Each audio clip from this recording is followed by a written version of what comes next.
Shipping, because it doesn't count if you don't share it.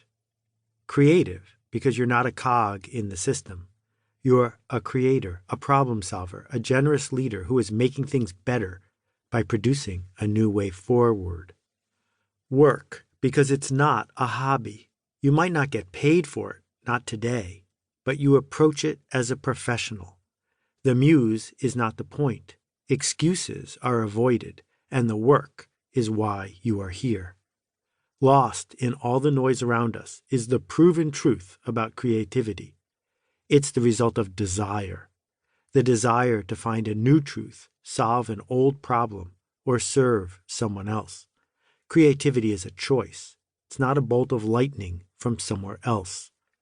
There's a practice available to each of us.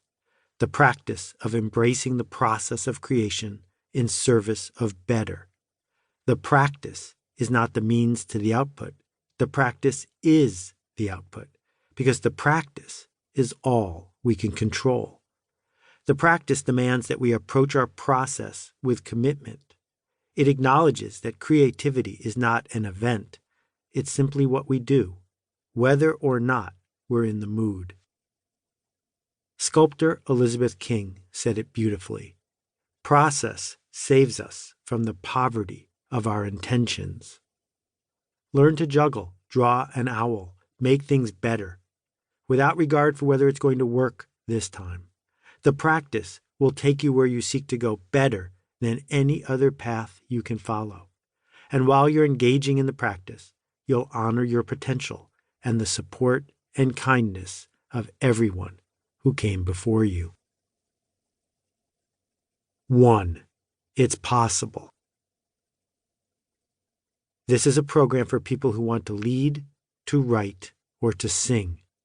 For people who seek to teach, to innovate, and to solve interesting problems.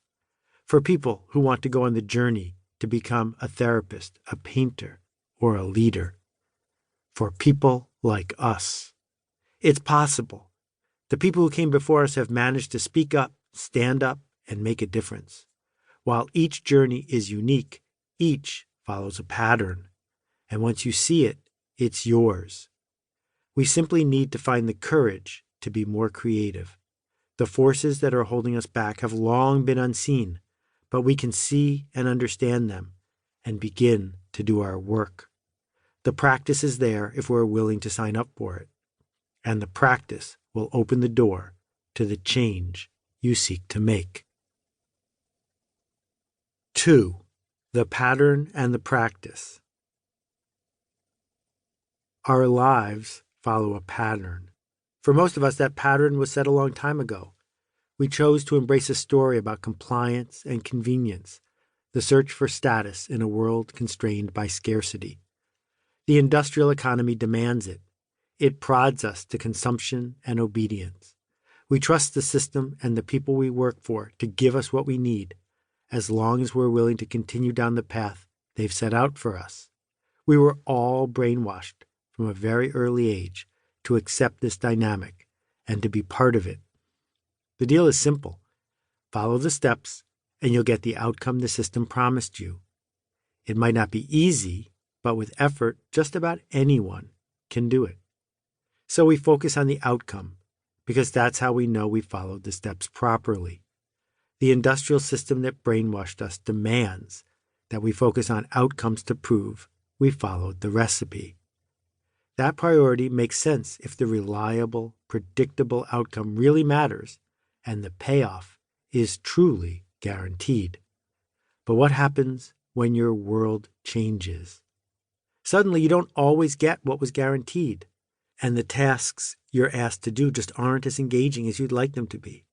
The emptiness of the bargain is now obvious. You were busy sacrificing your heart and your soul for prizes, but the prizes aren't coming as regularly as promised. The important work, the work we really want to do, doesn't come with a recipe. It follows a different pattern. This practice is available to us, not as a quick substitute, a recipe that's guaranteed to return results, but as a practice. It is a persistent, stepwise approach that we pursue for its own sake and not because we want anything guaranteed in return.